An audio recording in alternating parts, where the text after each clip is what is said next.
इनके मुंह से कभी पढ़ाई की बात नहीं हो सकती, कभी चिकित्सा की, स्वास्थ्य की बात नहीं हो सकती, नौकरी बेरोजगारी की बात नहीं हो सकती, महंगाई गरीबी की बात नहीं हो सकती। इनके मुंह में इतना जहर है, केवल जहर ही उगलना इन लोगों का काम है। वो जहर उगलते रहे, हम लोग जनता के बीच रह के जनता के मुद्दे को उठाएंगे कि मौजूदा जो एनडीए की सरकार है उसको जो है सबक सिखाने का काम है। और जितना लोगों को परेशानी हुई है बिजली बिल से लेकर के, जो आपका प्रीपेड जो मीटर है उससे परेशानी हुई है, ज़मीन सर्वे को लेकर के उससे परेशानी हुई है, तो लोग जो है परेशान हैं। और आप देख रहे हैं कि दिन प्रतिदिन जो है अपराध बढ़ा है। आज भी हमने जो है 110 केवल हत्याओं का सूची डाला है।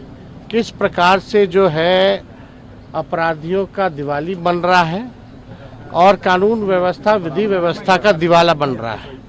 पूरी तरीके से ये लोग जो है, सरकार के लोग हार चुके हैं, थक चुके हैं। अपराधी जो है बेलगाम हो चुके हैं, कोई कंट्रोल में नहीं है और लगातार घटनाएं जो है बढ़ती ही जा रही हैं। और हम सब लोग जो है जनता के बीच जाकर के महागठबंधन के पक्ष में हम लोग वोट मांगेंगे और पूरा भरोसा है कि चारों जगह जहां उपचुनाव हो रहा है, चारों जगह जो है हम लोग जीत सुनिश्चित करें। आजकल ये वोट चल रहा है, काफी एक बवाल हो रखा है इन दिनों। एक चल रहा है कि बटोगे तो कटोगे। इन सब नारों से आपको लगता है कि अब समाज के ताने बाने को बिखेरने की कोशिश की जा रही है? ये तो सुनने में नफरत भरा लगता है। पूरी तरीके से ये सब नफरत फैलाने की बात होती है। इनके मुंह से कभी पढ़ाई की बात नहीं हो सकती, कभी चिकित्सा की, स्वास्थ्य की बात नहीं हो सकती, नौकरी बेरोजगारी की बात नहीं हो सकती, महंगाई गरीबी की बात नहीं हो सकती। इनके मुंह में इतना जहर है, केवल जहर ही उगलना इन लोगों का काम है। वो जहर उगलते रहे, हम लोग जनता के बीच रह के जनता के मुद्दे को उठाएंगे, जनता की लड़ाई लड़ेंगे और जनता को जीत दिलाएंगे। ये सब केवल अब लोग ड्रामा, नौटंकी इन लोगों का समझ चुके हैं कि पूरी तरीके से बांटने का काम कौन कर रहा है, तोड़ने का काम कौन कर रहा है, नफरत और जहर फैलाने का काम कौन लोग करते हैं। कौन लोग हैं जो सत्ता में बैठ करके केवल जो है विकास का काम नहीं, विनाश का काम करते हैं। लगातार जो है अपराधीकरण जो है बढ़ गया, पुल पुलिया गिरता जाता है, भ्रष्टाचार का खेल होता है। इस पे जो है सरकार जो है कोई कार्रवाई नहीं, कोई सुनवाई नहीं होता। इसलिए जनता बिहार की जागरूक है। ऐसे नारों पर लोग विश्वास नहीं करते। बिहार अमन, चैन, शांति का प्रदेश है, बुद्ध की धरती रही है, तो यहाँ ये सब चलने वाला नहीं है। अभी नौकरी उन्होंने दिया, आप पहले से ही वो तय हो चुका था, आप आए तो नौकरी बांटी गई।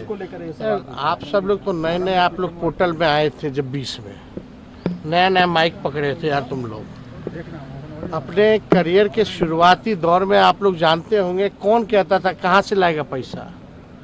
आप लोग जानते नहीं हैं, सब जानते हैं। ज़रा उनसे पूछो, जब तेजस्वी 10 लाख कहते थे तो क्यों नहीं मिला? उस समय आप कहते थे कहाँ से, बाप के पास से पैसा लाएगा, कहाँ से पैसा लाएगा, असंभव है बोलते थे मुख्यमंत्री। रिकॉर्डिंग आप लोगों के पास होगा, सब चीज़ें हैं। और 20 साल से सरकार थी तो 17 महीने में क्यों हुआ, पहले क्यों नहीं हुआ? तो इसलिए हम सब लोगों ने, हम लोगों का यही मेन एजेंडा था कि अगर सत्ता में आए तो कम से कम हम लोग 10 लाख नौकरी दिलवाएं। सरकार बनी अगस्त के महीने में, 15 अगस्त एकदम हफ्ते भर के अंदर, 5 दिन के अंदर मुख्यमंत्री जी से अनाउंस करवाया गया। बजट आप सुने होंगे ना भाई, गांधी मैदान में आज़ादी के दिन जो भाषण मुख्यमंत्री जी ने पहली बार दिया था, उन्हीं मुख्यमंत्री जी से हमने भाषण दिलवाया ना। ठीक है, सरकार के हेड हैं तो नाम तो होता ही है, लेकिन करवाने वाला कौन था? अगर हम 17 महीने नहीं आते तो कोई उसका जिक्र भी किया था क्या 2 साल तक?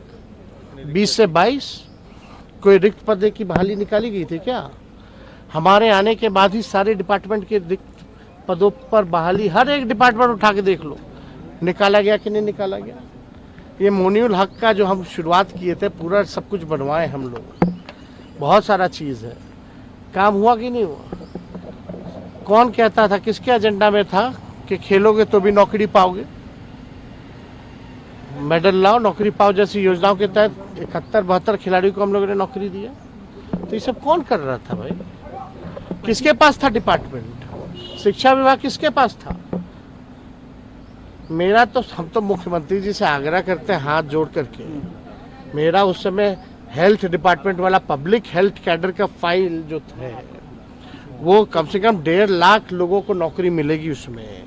कैबिनेट में आपने रुकवा दिया, बोला कि बाद में करेंगे, बाद में करेंगे, कैबिनेट में नहीं आने दिया। अब तो तेजस्वी नहीं है, कम से कम उन जायज काम तो कीजिए। वो 1.5 लाख पब्लिक हेल्थ कैडर का फाइल तो कैबिनेट से पास कराइए, उसमें 1.5 लाख लोगों को नौकरियां मिलेंगी और मिलेगा। अगर अभी भी नहीं समझ में आ रहा है कि कहां कहां से नौकरी दिया जाएगा तो तेजस्वी बैठ